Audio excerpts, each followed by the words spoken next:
ಎಲ್ಲ ಪ್ರೀತಿಯ ದೇವಜನರಿಗೆ ಜೈ Chris price lord. ಮತ್ತೊಂದು ವಿಡಿಯೋದಲ್ಲಿ ತಮ್ಮೆಲ್ಲರಿಗೆ ನಾನು ಸ್ವಾಗತವನ್ನು ಬಯಸ್ತೇನೆ. ಇವತ್ತಿನ ವಿಡಿಯೋ ಬಹಳಷ್ಟು ಮುಖ್ಯಕರವಾಗಿರುವಂತಹ ವಿಡಿಯೋ ಆಗಿದೆ. ಯಾಕಂದ್ರೆ ಇವತ್ತಿನ ದಿವಸ ಖಿನ್ನತೆಯ ಕತ್ತಲೆಯಲ್ಲಿ ಕ್ರಿಸ್ತನ ಬೆಳಕು, ಇದರ ಕುರಿತಾಗಿ ಬಹಳಷ್ಟು ಬೇಕಾಗಿರುವಂತಹ ಅಧ್ಯಯನವನ್ನು ನಾವು ಮಾಡಿಕೊಳ್ಳೋಣ. ಬೇಕಾಗಿರುವಂಥದ್ದು ಅಂದ್ರೆ ನಮಗೆ ಅರ್ಥವಾಗುವಂಥದ್ದು ಖಿನ್ನತೆ ಏನಾಗಿದೆ, ಅದರ ಅಂದರೆ ಏನು, ಅದರ ಕಾರಣಗಳೇನು, ಹೇಗೆ ಬರುತ್ತವೆ, ಅದರ ಬಂದ್ರೆ ನಮ್ಮ ದೇಹದಲ್ಲಿ, ನಮ್ಮ ಜೀವನದಲ್ಲಿ ಏನು ಬದಲಾವಣೆ ಆಗುತ್ತದೆ ಮತ್ತು ಅದರಿಂದ ನಾವು ಪಾರಾಗುವಂಥದ್ದು ಎಲ್ಲ ವಿಷಯಗಳನ್ನು ನಾವು ಒಂದು ಸ್ಪಷ್ಟವಾಗಿ ನಮ್ಮ ಹತ್ತಿರವಿರುವಂತಹ ಕೆಲವೇ ಕ್ಷಣಗಳಲ್ಲಿ ನಾವು ತಿಳಿದುಕೊಳ್ಳೋಣ. ಖಿನ್ನತೆ ಎಂದರೇನೆಂಬುದಾಗಿ ಮೊದಲನೇದಾಗಿ ನಾವು ತಿಳಿದುಕೊಳ್ಳೋಣ. ಇದು ಕೇವಲ ಕೆಟ್ಟ ದಿನ ಅಥವಾ ಸಾಮಾನ್ಯ ಮನಸ್ಥಿತಿಯನ್ನು, ಏರಿಳಿತವನ್ನು ನೋಡುವಂಥದ್ದು, ಅಂಥ ಒಂದು ದುಃಖವಿಲ್ಲ. ಇದು ಭಾರವಾಗಿ ಉಳಿದುಕೊಂಡಿರುವಂತಹ ದುಃಖವು ಎಂಬುದಾಗಿ ನಾವು ಹೇಳುತ್ತೇವೆ. ನಮಗೆ ಅದನ್ನು ಎತ್ತುಕೊಂಡು ದಿನಾಲು ಜೀವನ ಮಾಡುವಂಥದ್ದು ಸುಲಭವಾಗಿ ಅನಿಸುವುದಿಲ್ಲ. ಅಂಥ ಒಂದು ಭಾರವಾಗಿರುವಂಥ ದುಃಖ ಇದು 2 ವಾರಗಳ ದೀರ್ಘಕಾಲವಷ್ಟು ಇಂಥ ಭಾರವಾಗಿ ಹೊತ್ತಿಕೊಂಡು ಹೋಗುತ್ತಿರುವಂಥ ಅನುಭವದ ದುಃಖ ಪಡುತ್ತಿರುವಂಥದಕ್ಕೆ ನಾವು ಡಿಪ್ರೆಷನ್ ಹೇಳುತ್ತೇವೆ. ಇದನ್ನು ಇದ್ದಿರುವಂತಹ ಸಮಯದಲ್ಲಿ ದೈನಂದಿನ ಚಟುವಟಿಕೆಗಳಲ್ಲಿ ಮನಸ್ಸು ಇರುವುದಿಲ್ಲ. ಅಂದರೆ ನಮಗೆ ದೈನಂದಿನ ಚಟುವಟಿಕೆಗಳು, ನಾವು ಸಾಮಾನ್ಯವಾಗಿ ದಿನಾಲು ಬೆಳಗ್ಗೆ ಎದ್ದು ಸಾಯಂಕಾಲದವರೆಗೆ ಮಾಡುತ್ತಿರುವಂಥ ಕೆಲವು ಚಟುವಟಿಕೆಗಳಲ್ಲಿಯೇ ನಮಗೆ ಮನಸ್ಸು ಹೋಗಿಬಿಡುತ್ತದೆ. ಖಿನ್ನತೆಯಲ್ಲಿರುವಾಗ, ಅಂದರೆ ಡಿಪ್ರೆಷನ್ನಲ್ಲಿ ಒಬ್ಬ ವ್ಯಕ್ತಿ ಇರುವಾಗ ಅವನು ತನ್ನ ಮನಸ್ಸಿಗೆ ಮಾತ್ರ ಅವನು ಹಾನಿ ಮಾಡಿಕೊಳ್ಳುತ್ತಾ ಇದ್ದಾನೆಂಬುದಾಗಿ ಅದಕ್ಕೆ ಮಾತ್ರ ಸೀಮಿತವಿಲ್ಲ. ಅವನು ತನ್ನ ಕುಟುಂಬಕ್ಕಾಗಲಿ, ತನ್ನ ಸ್ನೇಹಿತರಿಗಾಗಲಿ, ತನ್ನ ಸಮಾಜಕ್ಕಾಗಲಿ, ಅಥವಾ ತನ್ನ ಕೆಲಸ ಕಾರ್ಯಗಳಲ್ಲಿ, ತನ್ನ ಶಾಲೆ ವಿದ್ಯಾಭ್ಯಾಸಕ್ಕೆ ಅವನು ಹಾನಿ ಮಾಡಿಕೊಳ್ಳುವಂಥದ್ದನ್ನು ನಾವು ನೋಡುತ್ತೇವೆ. ತೀವ್ರವಾಗಿ ಹಾನಿ ಮಾಡಿಕೊಳ್ಳುವಂಥದ್ದನ್ನು ನಾವು ನೋಡುತ್ತೇವೆ. ಇಡೀ ವಿಶ್ವ, ಅಂದರೆ ಇಡೀ ಲೋಕದಲ್ಲಿ ಖಿನ್ನತೆಯಲ್ಲಿರುವಂಥ ವ್ಯಕ್ತಿಗಳು, ಜನರು 332 ಮಿಲಿಯನ್ ಜನರಿದ್ದಾರೆಂಬುದಾಗಿ ಒಂದು ಅಧ್ಯಯನವನ್ನು ತೋರಿಸುತ್ತದೆ. ಅಂದರೆ ಅರ್ಥ 33.2 ಕೋಟಿ ಜನರು ಈ ಒಂದು ಡಿಪ್ರೆಷನ್ನಲ್ಲಿ, ಖಿನ್ನತೆಯಲ್ಲಿ ಇರುವಂಥದ್ದನ್ನು ನಾವು ನೋಡುತ್ತೇವೆ. ಭಾರತದಲ್ಲಿ ನಾವು ನೋಡಿದರೆ ಪ್ರತಿ 20 ಭಾರತೀಯರಲ್ಲಿ ಒಬ್ಬರು ತಮ್ಮ ಜೀವನದಲ್ಲಿ ಒಮ್ಮೆಯಾದರೂ ಖಿನ್ನತೆಗೆ ಒಳಗಾಗಿದ್ದಾರೆ. ಇದು 2015ರ NHMS ಸಮೀಕ್ಷೆಯಲ್ಲಿ ಕಂಡುಬಂದಿರುವಂಥ ಫಲಿತಾಂಶವಾಗಿದೆ. ಅಂದರೆ 20 ಭಾರತೀಯರಲ್ಲಿ ಒಬ್ಬರಾದರೂ ಈ ಒಂದು ಡಿಪ್ರೆಷನ್ನಿಂದ ಹಾದು ಹೋಗಿದ್ದಾರೆ, ಇಲ್ಲ ಇದ್ದಾರೆ ಎನ್ನುವಂಥ ಒಂದು ಸಮೀಕ್ಷೆ ತೋರಿಸುತ್ತದೆ. ಭಾರತ ಜನಸಂಖ್ಯೆಯಲ್ಲಿ 5.3ರಷ್ಟು ಜನರಿಗೆ ಇದು ಬಾಧಿಸುತ್ತದೆ ಎಂಬುದಾಗಿ ನೋಡುತ್ತೇವೆ. ಇತ್ತೀಚಿನ ಸಮೀಕ್ಷೆಯಿಂದ ನಾವು ತಿಳಿದುಕೊಳ್ಳಬೇಕಾದರೆ 59% ಉದ್ಯೋಗಿಗಳು ಖಿನ್ನತೆಯಲ್ಲಿ ಒಳಗೊಳ್ಳುವಂಥ ಒಂದು ಪರಿಸ್ಥಿತಿಯನ್ನು ನಾವು ನೋಡುತ್ತೇವೆ.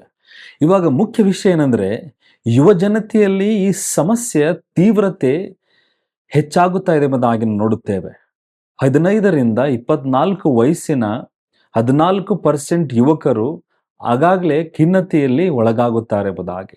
15ರಿಂದ 29% ವರ್ಷದಲ್ಲಿರುವಂಥ ವಯಸ್ಸಿನವರೆಲ್ಲ ಯುವಕರು ಆತ್ಮಹತ್ಯೆ ಸಾವಿಗೆ 3ನೇ ಪ್ರಮುಖ ಕಾರಣವಾಗಿದೆ. ಖಿನ್ನತೆಯಲ್ಲಿ ನಿರ್ಲಕ್ಷಿಸುವುದು ಪ್ರಾಣಾಪಾಯಕ್ಕೆ ದಾರಿ ಮಾಡಿಕೊಡಬಹುದು. ಇದು ನಾವು ಇರಲಿ, ಏನಾಗುತ್ತದೆ, ಇದು ಏನು ಜಾಸ್ತಿ ದೊಡ್ಡದಾಗಿರುವಂಥ ಸಮಸ್ಯೆ ಇಲ್ಲ ಎಂಬುದಾಗಿ ನಾವು ನಿರ್ಲಕ್ಷ್ಯ ಮಾಡಿದರೆ ಇದು ಪ್ರಾಣಾಪಾಯಕ್ಕೆ ದಾರಿ ಮಾಡಿಕೊಡುವಂಥ ಒಂದು ವಿಷಯವಾಗಿರುತ್ತದೆ. ಖಿನ್ನತೆ ಬರುವಂಥದ್ದು ಕಾರಣವೇನಾಗಿದೆ ಅಂದರೆ, ಖಿನ್ನತೆಯಲ್ಲಿ ಒಳಗಾಗುವಂಥದ್ದು ಕಾರಣಗಳೇನಾಗಿವೆ? ಇದು ಕೇವಲ ಒಂದು ಕಾರಣದಿಂದ ಬರುತ್ತದೆ, ಇಲ್ಲ ಒಂದು ಕಾರಣದಿಂದ ಒಳಗಾಗುತ್ತಾರೆ ವ್ಯಕ್ತಿಗಳೆಂಬುದಾಗಿ ಅಲ್ಲ. ಹಲವಾರು ಅಂಶಗಳು ಇದರಲ್ಲಿ ಅಡಕವಾಗಿವೆ. ಆ ಹಲವಾರು ಅಂಶಗಳಲ್ಲಿ ನಿರುದ್ಯೋಗವಾಗಿರಬಹುದು. ಅಂದರೆ ಯುವಕರು ಒಂದು ವಯಸ್ಸಿಗೆ ಬಂದಿರುವಾಗ ಉದ್ಯೋಗವಿಲ್ಲದೇ ಇರುವುದಕ್ಕೋಸ್ಕರ ಆ ಒಂದು ಸಮಸ್ಯೆ ಅವರಿಗೆ ಕಾಡುತ್ತಾ ಕಾಡುತ್ತಾ ಕಾಡುತ್ತಾ ಅದು ಖಿನ್ನತೆಯಲ್ಲಿ ಬದಲಾವಣೆ ಯಾವಾಗ ಆಗುತ್ತದವರಿಗೆ ಅರಿಯದು. ಮತ್ತು ಆಘಾತಕಾರಿ ಘಟನೆಗಳು ಕೆಲವು ಮಕ್ಕಳಿಂದ ಯುವಕರ ತನಕ ಆಗಾಗ ಆಘಾತಕಾರಿ ಆಗಿರುವಂಥ ಕೆಲವು ಘಟನೆಗಳು ಅವರ ಜೀವನದಲ್ಲಿ ನಡೆದಿರುತ್ತವೆ. ತಂದೆ ತಾಯಿಗಳ ಒಂದು ನಡುವಿನ ಸಂಬಂಧವಾಗಿರಬಹುದು, ಕುಟುಂಬಗಳ ನಡುವಿನ ಜಗಳಗಳಾಗಿರ್ಬೋದು, ಸಾಮಾಜಿಕವಾಗಿರುವಂಥ ಜಗಳಗಳಾಗಿರಬಹುದು. ಈ ಥರ ನಾನಾ ಥರದ ಯಾವುದೇ ಒಂದು ಆಘಾತಕಾರಿ ಆಗಿರುವಂಥ ಘಟನೆಗಳು ಅವರ ಕಣ್ಣೆದುರಿಗೆ ನಡೆದಾಗ,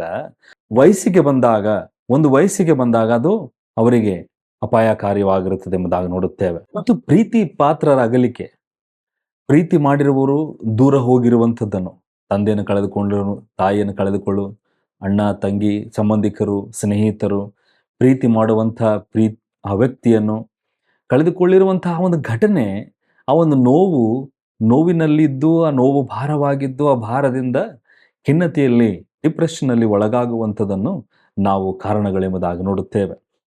ಈ ಒಂದು ಖಿನ್ನತೆಯ ರೋಗ ಲಕ್ಷಣಗಳೇನಾಗಿವೆ? ದುಃಖಕ್ಕೂ ಮೀರಿದ ಭಾರವಾಗಿರುವಂಥದ್ದು. ನಾವು ನೋಡುತ್ತೇವೆ, ವ್ಯಕ್ತಿ ಕೇವಲ ಅಳುವುದು ಅಥವಾ ದುಃಖವನ್ನು ಪಡುವಂಥದ್ದು ಮಾತ್ರವಲ್ಲ, ಇದು ತೀವ್ರ ಏಕಾಗ್ರತೆಯ ಕೊರತೆಯಾಗಿದೆ. ಒಂಟಿಯಾಗಿ ಯಾವಾಗಲೂ 24 ಗಂಟೆ ತನ್ನಷ್ಟು ತಾನರಲ್ಲೇ ಇರುವಂತಹ ಒಂದು ಸಮಯ ವ್ಯಕ್ತಿಯಲ್ಲಿ ಬಂದು ಅದರಲ್ಲಿಯೇ ಅವನು ಕಾಲ ಕಳೆಯುತ್ತಿರುವಾಗ ಅವನು ಖಿನ್ನತೆಯಲ್ಲಿ ಒಳಗೊಳ್ಳುತ್ತಾನೆ. ಅತಿಯಾದ ಆಯಾಸ, ಶಕ್ತಿಯ ಕೊರತೆ ಆಗಿರುತ್ತದೆ ಅವನಿಗೆ. ನಿದ್ರೆ ಎಷ್ಟು ಮಾಡಬೇಕು ಅಷ್ಟು ನಿದ್ರೆ ಹೀನತೆಯಲ್ಲಿ ಅವನು ಒಳಗೆಗೊಳ್ಳುತ್ತಾನೆ. ಮತ್ತು ಕೆಲವೊಂದು ಸಾರಿ ಅತಿಯಾಗಿ ನಿದ್ರೆಯಲ್ಲಿ ಇದ್ದರೂ ಕೂಡ ಈ ಒಂದು ಖಿನ್ನತೆಯ ರೋಗ ಲಕ್ಷಣಗಳು ಕೂಡ ಎಂಬುದಾಗಿ ನಾವು ಹೇಳುತ್ತೇವೆ. ಹಸಿವಿನಲ್ಲಿರುತ್ತಾನೆ, ಜಾಸ್ತಿ ಹಸಿವೆ ಆಗುತ್ತದೆ ಅನ್ನುವಂಥ ಒಂದು ಲಕ್ಷಣವಾಗಿದೆ. ಮತ್ತು ತೂಕದಲ್ಲಿ ಅವನು ಎಷ್ಟು ಊಟ ಮಾಡುತ್ತಾ ಇದ್ದಾನೆ ಅಷ್ಟು ಅವನು ದೈಹಿಕವಾಗಿ ಬೆಳೆಯಬೇಕೆನ್ನುವಂಥದ್ದಲ್ಲ, ತೂಕದಲ್ಲಿ ಅವನು ಮತ್ತೆ ಕಡಿಮೆ ಆಗುವಂಥದ್ದನ್ನು ನೋಡುತ್ತೇವೆ. ಈ ಥರ ರೋಗ ಲಕ್ಷಣಗಳು ನಾವು ಇದರಲ್ಲಿ ನೋಡುತ್ತೇವೆ. ತೀವ್ರ ಏಕಾಗ್ರತೆಯಲ್ಲಿ ಅವನು ಭವಿಷ್ಯದ ಬಗ್ಗೆ ಸಂಪೂರ್ಣ ನಿರಾಶೆಯಾಗಿರುತ್ತಾನೆ. ಅಂದರೆ ಅವನಿಗೆ ಅನಿಸುತ್ತದೆ, ಆ ವ್ಯಕ್ತಿಗೆ, ನಾನು ಮುಂದೆ ನನ್ನ ಜೀವನದಲ್ಲಿ ಏನು ಮಾಡುವುದಿಲ್ಲ, ನನಗೆ ಭವಿಷ್ಯ ಇಲ್ಲ ಎಂಬುದಾಗಿ. ಅತಿಯಾಗಿ ಅಪರಾಧ ಭಾವನೆಗಳು ಅವನು ಬರ್ತದೆ. ಅಂದರೆ ನಾನೇ ಅಪರಾಧಿಯಾಗಿದ್ದೇನೆ, ಎಲ್ಲದಕ್ಕೂ ಆತನೇ, ಅಂದರೆ ಆ ವ್ಯಕ್ತಿಯೇ ಅಪರಾಧಿ ಎಂಬುದಾಗಿ ತಿಳಿದುಕೊಳ್ಳುತ್ತಾನೆ. ಎಲ್ಲ ಜೀವನದಲ್ಲಿ ಆಗಿರುವಂಥ ಕಾರಣವು, ಸಮಸ್ಯೆಗಳ ಕಾರಣ ಅವನೇ ಎಂಬುದಾಗಿ ತಿಳಿದುಕೊಳ್ಳುತ್ತಾನೆ. ಮತ್ತು ತಾನು ಯಾರಿಗೂ ಬೇಡವಾದವನು ಎಂಬುದಾಗಿ ಅವನು ಅಂದುಕೊಳ್ಳುತ್ತಾನೆ. ಈ ಭಾವನೆಗಳು ಅವನಿಗೆ ಸಾಯುವಂಥ ಮತ್ತು ಆತ್ಮಹತ್ಯೆಗೆ ಗುರಿಯಾಗುವಂಥ ಒಂದು ಮಾರ್ಗದಲ್ಲಿ ನಡೆಸುವಂಥದ್ದಾಗಿದೆ. ಈ ಖಿನ್ನತೆಯಲ್ಲಿರುವಾಗ ಕೆಲವು ಕ್ರೈಸ್ತ ಯುವಕರಾಗಿರಲಿ, ಜನರಾಗಿರಲಿ, ಅವರು ಅಂದುಕೊಳ್ಳುತ್ತಾರೆ, ನಾನು ಇಂಥ ಒಂದು ಪರಿಸ್ಥಿತಿಯ ಜೀವನವನ್ನು ನಾನು ಜೀವಿಸ್ತಾ ಇದ್ದೇನೆ, ಖಿನ್ನತೆ ಡಿಪ್ರೆಷನ್ನಲ್ಲಿದ್ದೇನೆ, ಇನ್ನೂ ನನಗೆ ದೇವರು ಪ್ರೀತಿಸುತ್ತಾನ, ಇನ್ನೂ ನಾನು ದೇವರಿಗೆ ನಂಬಿಗಸ್ತನಾಗಿರುವುದಕ್ಕೆ ಸಾಧ್ಯವೋ ಎನ್ನುವ ಪ್ರಶ್ನೆ ಕೇಳಿದರೆ ಒಂದು ದೊಡ್ಡದಾಗಿರುವಂಥ ಉತ್ತರ ಏನೆಂದರೆ, ಹೌದು, ಖಂಡಿತ. ಇನ್ನೂ ನೀನು ದೇವರ ಮಗನಾಗಿ ಮಗಳಾಗಿ ಜೀವಿಸುವುದಕ್ಕೆ ಒಂದು ದೊಡ್ಡದಾಗಿರುವಂಥ ಉತ್ತರ ಹೌದು, ಖಂಡಿತವಾಗಿ ನೀನು ಇರಬಹುದು. ಇನ್ನು ನೀನು ನಂಬಿಗಸ್ತನಾಗಿ ಜೀವಿಸುವಂಥದ್ದು ಸಾಧ್ಯವಾಗಿದೆ. ಇದು ಸೋಲಿಲ್ಲ. ಇಲ್ಲಿ 102ನೇ ಕೀರ್ತನೆ 3ನೇ ವಚನ, 4ನೇ ವಚನ ಮತ್ತು 7ನೇ ವಚನಗಳಲ್ಲಿ ನಾವು ನೋಡಿದ್ದಾಗ ಅವನು ಹೇಳುತ್ತಾನೆ, ನನ್ನ ದಿನಗಳು ಹೊಗೆಯಂತೆ ಕಳೆದು ಹೋಗಿವೆ ಎಂಬುದಾಗಿ ಅವನು ಹೇಳುತ್ತಾನೆ ಈ ವಾಕ್ಯಗಳಲ್ಲಿ. ಅಂದರೆ ಅವನ ದಿನಗಳೇ ಮುಗಿದುಕೊಂಡಿವೆ, ಹೊಗೆಯಂತೆ ಕಳೆದು ಹೋಗಿದೆ. ಇವಾಗ ಹೊಗೆ ಗಾಳಿಯಲ್ಲಿ ಬಿಟ್ಟರೆ ಅದು ಕಾಣಿಸುವುದಿಲ್ಲ, ಅದು ಹೊಂಟು ಹೋಗುತ್ತದೆ. ಅದೇ ರೀತಿಯಾಗಿ ಅವನು ಅಷ್ಟು ಸಮಸ್ಯೆ ನೋವಿನಲ್ಲಿ ಒಳಗೊಂಡಿರುವಾಗ ಅವನು ಅಂಥ ಒಂದು ಮಾತು ಅವನು ಹೇಳುತ್ತಾ ಇದ್ದಾನೆ, ಅವನ ದಿನಗಳೇ ಹೊಗೆಯಂತೆ ಹೋಗಿವೆ. ಇವಾಗ ಅಂದರೆ ಅರ್ಥ ಅವನಿಗೆ ದಿನಗಳೇ ಇಲ್ಲ ಜೀವಿಸುವುದಕ್ಕೆ ಅನ್ನುವಂಥ ಅರ್ಥ. ಅವನು ಊಟ ಮಾಡುವುದಕ್ಕೆ ಮರೆತು ಹೋಗುತ್ತಾ ಇದ್ದಾನೆ ಎಂಬುದಾಗಿ ನಾವು ನೋಡಿದ್ದೇವೆ. ಅದರ ಗುಣಲಕ್ಷಣಗಳಲ್ಲಿ ನಾವು ನೋಡಿದ್ದೇವೆ. ಊಟ ಮಾಡುವಂಥದ್ದು ಮರೆತು ಹೋಗುವಂಥದ್ದು ಇಲ್ಲ, ಜಾಸ್ತಿಯಾಗಿ ಊಟ ಮಾಡುವಂಥದ್ದು ಕೂಡ ಇದರ ಲಕ್ಷಣ ಆಗಿದೆ. ಇಲ್ಲಿ ಕೀರ್ತನೆಗಾರನು ಅದೇ ಬರೀತಾನೆ, ಮರೆತು ಹೋಗುತ್ತಾನೆ, ನನ್ನ ಮೂಳೆಗಳು ಬೆಂಕಿಯಲ್ಲಿ ಉರಿಯುತ್ತವೆ ಎಂಬುದಾಗಿ. ಅಂಥ ಒಂದು ಭಯಂಕರವಾಗಿರುವಂಥ ನೋವಿನಲ್ಲಿದ್ದಾನೆ ಎಂಬುದಾಗಿ, ಆ ಖಿನ್ನತೆಯಲ್ಲಿದ್ದಾನೆ ಎಂಬುದಾಗಿ. ಅಂದರೆ ಮೂಳೆಗಳು ಬೆಂಕಿಯಲ್ಲಿ ಉರಿತಾ ಇವೆ ಅನ್ನುವಂಥ ಭಾರವಾದ ನೋವಿನಲ್ಲಿ ಅವನು ಅನುಭವಿಸ್ತಾ ಇದ್ದಾನೆ. ಅವನಿಗೆ ನಿದ್ರೆ ಬರುವುದಿಲ್ಲ. ನಾವು ನೋಡಿದ್ದೇವೆ, ನಿದ್ರೆ ಮಾಡದೆ ಜಾಸ್ತಿ ನಿದ್ರೆ ಮಾಡುವಂಥದ್ದು, ಇದರೆಲ್ಲ ಗುಣಲಕ್ಷಣಗಳೆಂಬುದಾಗಿ ನೋಡಿದ್ದೇವೆ. ಇಲ್ಲಿ ಸತ್ಯವೇದದಲ್ಲಿ ಕೂಡ ಅದೇ ದೇವರು ಹೇಳ್ತಾ ಇದ್ದಾರೆ, ನಿದ್ರೆಯಲ್ಲಿದ್ದೇನೆ, ನಿದ್ರೆ ಬರದೇ ಇರುವಂಥದ್ದಾಗಿದೆ, ಒಂಟಿಯಾಗಿದ್ದೇನೆ, ಹಕ್ಕಿಯಂತಿದ್ದೇನೆ ಎಂಬುದಾಗಿ. ಅಂದರೆ ಅರ್ಥ ದೇವರ ಮಕ್ಕಳು ಕೂಡ ಖಿನ್ನತೆ ಡಿಪ್ರೆಷನ್ನಲ್ಲಿ ಒಳಗಾಗಿದ್ದರು ಎಂಬುದಾಗಿ. ಅದು ಹೊಸದಾಗಿ ಅಲ್ಲ, ನಾನೇ ಖಿನ್ನತೆ ಡಿಪ್ರೆಷನ್ನಲ್ಲಿದ್ದೇನೆ, ನನಗೆ ಮಾತ್ರ ಬಂದಿದೆ, ಇದು ನನಗೆ ಮಾತ್ರ ಬಂದಿರುವಂಥ ಸಮಸ್ಯೆ ಎಂಬುದಾಗಿ ಅಲ್ಲ. ದೇವರು ನಮ್ಮ ನೋವನ್ನು ಅರ್ಥ ಮಾಡಿಕೊಳ್ಳುತ್ತಾನೆ. ಸತ್ಯವೇದದಲ್ಲಿ 102ನೇ ಕೀರ್ತನೆಗಾರನು ಅರ್ಥ ಮಾಡಿಕೊಳ್ಳುತ್ತಾನೆ ದೇವರೆಂಬುದಾಗಿ ಅವನು ಬರೆಯುತ್ತಾ ಇದ್ದಾನೆ. ಅವನು ಹೇಳಿಕೊಳ್ಳುತ್ತಾನೆ, ಸಂಪೂರ್ಣ ಅವನ ಮನಸ್ಸು ಬಿಚ್ಚಿ ಬಿಡುತ್ತಾ ಇದ್ದಾನೆ. ಅದಕ್ಕೋಸ್ಕರ ಬೈಬಲ್ನಲ್ಲಿ ಇಂಥ ಕರಾಳವಾದ ವಾಕ್ಯಗಳು ಯಾಕಿವೆ ಎಂಬುದಾಗಿ ನಾವು ನೋಡುತ್ತೇವೆ. ಯಾಕಂದ್ರೆ ಈ ಕರಾಳವಾದ ವಾಕ್ಯಗಳು, ಭಯಂಕರವಾದ ವಾಕ್ಯಗಳು ನಮಗೂ ಕೂಡ ಸಂಭವಿಸುವಂಥದ್ದಾಗಿದೆ. ಆ ಸಂಭವಿಸ್ತಿರುವಾಗ ನಾವು ಕೂಡ ಆ ಒಂದು ಸತ್ಯವೇದದಲ್ಲಿ ಹೇಗೆ ಆ ಒಂದು ಸಮಸ್ಯೆಗಳಿಂದ ಜಯವನ್ನು ಸಾಧಿಸಲ್ಪಟ್ಟಿತ್ತು, ಅದೇ ರೀತಿಯಾಗಿ ನಾವು ಕೂಡ ಜಯವನ್ನು ಸಾಧಿಸಬೇಕು ದೇವರ ಶಕ್ತಿ ಬಲದಿಂದ ಎಂಬುದಾಗಿ ನೋಡುತ್ತೇವೆ. ಈ ನಮ್ಮ ನೋವು, ಕಣ್ಣೀರು ಇದೆಲ್ಲ ನೈಜವಾಗಿದೆ. ಇದು ನಾವು ದೇವರಿಗೆ ತೋರಿಸಿಕೊಳ್ಳುವಂಥದ್ರಲ್ಲಿ ಯಾವುದೇ ನಾಚಿಕೆ ಅಲ್ಲ. ಈ ನಮ್ಮ ನೋವು ದೇವರೇ ಇಷ್ಟ ಆಗಿದೆ, ನನಗೆ ಕಣ್ಣೀರು ಇಷ್ಟ ಬಂದೆ, ನನ್ನ ಸಮಸ್ಯೆಗಳು ಇಷ್ಟ ಆಗಿವೆ, ನನ್ನ ಜೀವನವೇ ಇದೇ ಆಗಿದೆ ಎಂಬುದಾಗಿ ಅಂದುಕೊಂಡು ದೂರ ಹೋಗುವಂಥದ್ದಲ್ಲ. ದೇವರಿಗೆ ನೀವು ನಿಮ್ಮ ಮನಸ್ಸನ್ನು ಬಿಟ್ಟು ತೋರಿಸಿಕೊಳ್ಳುವಂಥದ್ದಾಗಿರಲಿ. ನೀವು ಅನುಭವಿಸ್ತಿರುವಂಥದ್ದನ್ನು ದೇವರು ನಿರ್ಲಕ್ಷ್ಯ ಮಾಡುತ್ತಾನೆ. ನೀವು ಕತ್ತಲೆಯಲ್ಲಿರುವಂತಹ ಈ ಜೀವನ ದೇವರಿಗೆ ಗೊತ್ತಿಲ್ಲ ಮತ್ತು ನಿಮ್ಮ ಕೂಗನ್ನು ದೇವರು ಕೇಳುತ್ತಾ ಇಲ್ಲ. ನಿಮ್ಮ ಸಂಕಟವು ದೇವರ ಹತ್ತಿರ ಹೋಗುತ್ತಾ ಇಲ್ಲ, ನಿಮ್ಮ ಜೊತೆ ಯಾರೂ ಇಲ್ಲ. ಇವೆಲ್ಲ ಭಾವನೆಗಳು ನೀವು ತೆಗೆದು ಹಾಕಿರಿ. ಯಾಕಂದರೆ ಖಂಡಿತವಾಗಿ ನೀನು ಕತ್ತಲೆಯಲ್ಲಿ ಹೋಗುತ್ತಾ ಇದ್ದಿ, ಈ ಸಂಕಟಗಳಲ್ಲಿ ಹೋಗುತ್ತಾ ಇದ್ದಿ, ನಿನ್ನ ಕೂಗು ಯಾರಿಗೆ ಕೇಳುತ್ತಾ ಇಲ್ಲ. ಇದು ಎಲ್ಲ ದೇವರಿಗೆ ಗೊತ್ತು. ಆತನು ಎಲ್ಲವೂ ತಿಳಿದಿದ್ದಾನೆ. ಖಿನ್ನತೆ, ಡಿಪ್ರೆಷನ್ ಎನ್ನುವಂಥ ವಿಷಯಕ್ಕೆ ನಾವು ಬಂದಾಗ ನಮ್ಮ ಸತ್ಯವೇದದಲ್ಲಿರುವಂಥ ಯೆರೆಮೀಯ ಪ್ರವಾದಿಗೆ ನಾವು ಹೇಗೆ ಮರೆತು ಬಿಡೋಣ? ಯಾಕಂದರೆ ಯೆರೆಮೀಯ ಪ್ರವಾದಿ ಒಬ್ಬ ಅಳುವಂಥ ಪ್ರವಾದಿ ಎಂಬುದಾಗಿ ನಾವು ನೋಡುತ್ತೇವೆ. ಈತನು ಬಹಳಷ್ಟು ಕಣ್ಣೀರಿನಿಂದ ಆತನು ತನ್ನ ಸೇವೆಯನ್ನು ಸಲ್ಲಿಸಿರುವಂಥದ್ದನ್ನು ನೋಡುತ್ತೇವೆ. ಕಣ್ಣೀರಿನ ಪ್ರವಾದಿ, ಅಳುವಂಥ ಪ್ರವಾದಿ ಎಂಬುದಾಗಿ ನಾವು ಹೇಳುತ್ತೇವೆ. ಅವನು ತನ್ನ ಜೀವನದಲ್ಲಿ ಬಹಳಷ್ಟು ಹತಾಶೆಗಳನ್ನು, ಸಮಸ್ಯೆಗಳನ್ನು, ದುಃಖಗಳು, ನಿಂದನೆಗಳನ್ನು ಅವನು ಅನುಭವಿಸಿರುವಂಥ ಪ್ರವಾದಿಯಾಗಿದ್ದಾನೆ.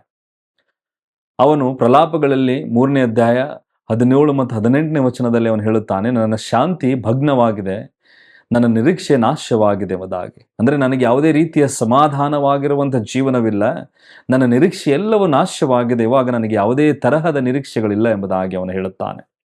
ಆದರೆ ತನ್ನ ನೋವಿನ ಮಧ್ಯೆ ಆತನು ದೇವರ ನಿಷ್ಠೆಯನ್ನು ನೆನಪು ಮಾಡಿಕೊಳ್ಳುತ್ತಾನೆ. ಅಂದರೆ ಅವನ ನೋವಿನಲ್ಲಿ ಇರುವಾಗ ದೇವರ ಒಂದು ಆಶೀರ್ವಾದ, ಪ್ರೀತಿ, ಕೃಪೆಯನ್ನು ಅವನು ನೆನಪಿಗೆ ಮಾಡಿಕೊಳ್ಳುತ್ತಾನೆ. ಅದಕ್ಕೋಸ್ಕರವೇ ಅದೇ ಪ್ರಲಾಪಗಳು 3ನೇ ಅಧ್ಯಾಯ 22ನೇ ವಚನದಿಂದ 24ನೇ ವಚನದವರೆಗೆ ಅವನು ಹೇಳುತ್ತಾನೆ, ನಾವು ಉಳಿದಿರುವಂಥದ್ದು ದೇವರ ಕರುಣೆ ಆಗಿದೆ. ಆತನ ಕೃಪಾವರಗಳು ಎಂದಿಗೂ ನಿಂತು ಹೋಗುವುದಿಲ್ಲ, ಅವು ದಿನದಿನವೂ ಹೊಸದಾಗಿ ಒದಗುತ್ತವೆ ಎಂಬುದಾಗಿ ಅಂತಹ ವಾಕ್ಯಗಳನ್ನು ಅವನು ಹೇಳುತ್ತಾನೆ. ಯಾವ ಸಮಯದಲ್ಲಿ? ಅಂಥ ಒಂದು ಖಿನ್ನತೆ, ಭಾರವಾಗಿರುವಂಥ ನೋವು, ಕಣ್ಣೀರಿನಲ್ಲಿರುವಂತಹ ಒಬ್ಬ ಪ್ರವಾದಿ, ದೇವರ ಮಗನು ಹೇಳುತ್ತಾ ಇದ್ದಾನೆ, ಆತನ ಕೃಪೆಯು ದಿನದಿನವೂ ಹೊಸದಾಗಿ ಒದಗುತ್ತವೆ, ನಾನು ಉಳಿದಿರುವಂಥದ್ದು ಅದು ಯೆಹೋವನ ಕರುಣೆ ಆಗಿದೆ ಎಂಬುದಾಗಿ. ಅದಕ್ಕೋಸ್ಕರ ಈ ದೇವರ ವಾಕ್ಯ ನಾವು ಹಾದು ಹೋಗುತ್ತಿರುವಾಗ ಈ ಒಂದು ದೇವರ ವಾಕ್ಯವನ್ನು ನಾವು ನೆನಪಿಗೆ ಮಾಡಿಕೊಳ್ಳುವಂಥದ್ದು ಬಹಳಷ್ಟು ಅವಶ್ಯಕತೆ ಆಗಿದೆ. ಈ ದೇವರ ವಾಕ್ಯದ ಬಲವು ನಿಮ್ಮಲ್ಲಿ ಬರುತ್ತದೆ. ಈ ದೇವರ ವಾಕ್ಯಗಳನ್ನು ಓದಿರಿ, ಇದನ್ನು ಅರ್ಥ ಮಾಡಿಕೊಳ್ಳಿರಿ. ನಮ್ಮ ದೇವರ ವಾಕ್ಯದಲ್ಲಿ ಕೂಡ ಅನೇಕ ಆತನ ಪ್ರವಾದಿಗಳೇ ಇಂಥ ಒಂದು ಭಯಂಕರವಾಗಿರುವಂಥ ಸ್ಥಿತಿಯಿಂದ ಹಾದಿ ಹೋಗಿದ್ದಾರೆ. ಇವಾಗ ಅದು ನಮಗೆ ಬಂದಿದೆ, ನಾವು ಅದರಿಂದ ಹಾದು ಹೋಗುತ್ತಾ ಇದ್ದೇವೆ ಎಂಬುದಾಗಿ ಹೇಳಿದರೆ ಅದು ಎಷ್ಟು ದೊಡ್ಡದಾಗಿದೆ. ಅದರಿಂದ ನಾವು ಜಯವನ್ನು ಸಾಧಿಸಬಹುದು ದೇವರ ವಾಕ್ಯ ಬಲದಿಂದ, ದೇವರ ಕೃಪೆಯಿಂದ ಎಂಬುದಾಗಿ. ಈ ಖಿನ್ನತೆ, ಡಿಪ್ರೆಷನ್ನಿಂದ ಹೊರಗೆ ಬರುವಂಥದ್ದು ಮೊದಲನೇದಾಗಿ ನಾವು ನಮ್ಮ ದೇಹವನ್ನು ಸ್ವಸ್ಥವಾಗಿ ಇಟ್ಟುಕೊಳ್ಳುವುದಕ್ಕೆ ಪ್ರಯತ್ನ ಪಡೋಣ. ಮೊದಲನೇದಾಗಿ ಪ್ರತಿದಿನ ಒಂದು 30 ನಿಮಿಷಗಳ ಕಾಲ ಈ ದೇಹದ ವ್ಯಾಯಾಮ ಮಾಡುವಂಥದ್ದು ಬಹಳಷ್ಟು ಅವಶ್ಯಕವಾಗಿದೆ. ಎರಡನೇದಾಗಿ ಉತ್ತಮವಾಗಿ ಮತ್ತು ಸಾಕಷ್ಟು ನಿದ್ರೆ, ಅಂದರೆ ನಾವು ವಿಜ್ಞಾನದ ಪ್ರಕಾರ ನೋಡುತ್ತೇವೆ 8 ಗಂಟೆಗಳ ಕಾಲ ನಮಗೆ ನಿದ್ರೆ ಇರಬೇಕು. Early to bed, early to rise ಎಂಬುದಾಗಿ ಇಂಗ್ಲೀಷ್ನಲ್ಲಿ ಹೇಳಿರುವ ಹಾಗೆ ಬೇಗ ಮಲಗಿ ಬೇಗ ಎದ್ದೇಳುವಂಥದ್ದು, 8 ಗಂಟೆಗಳ ಕಾಲ ನಾವು ನಿದ್ರೆ ಪೂರ್ಣ ಮಾಡಿಕೊಳ್ಳುವಂಥದ್ದು ಅವಶ್ಯಕತೆ ಆಗಿದೆ. ಮತ್ತು ಆರೋಗ್ಯಕರವಾದ ಆಹಾರವನ್ನು ಸೇವನೆ ಮಾಡೋದ್ರ ಮೂಲಕವಾಗಿ ಎಲ್ಲ ತರಹದ ಆಹಾರ, ನಮ್ಮ ದೇಹಕ್ಕೆ ಬೇಕಾಗಿರುವಂಥ ಪೌಷ್ಟಿಕಾಂಶಗಳಿಂದ ತುಂಬಿರುವಂಥ ತರಕಾರಿಗಳಿಂದ ನಮ್ಮ ದೇಹಕ್ಕೆ ಲಾಭದಾಯಕವಾಗಿರುವಂಥ ಆಹಾರವನ್ನು ಸೇವನೆ ಮಾಡುವಂಥದ್ದು ಇದು ಅವಶ್ಯಕತೆ ಆಗಿದೆ.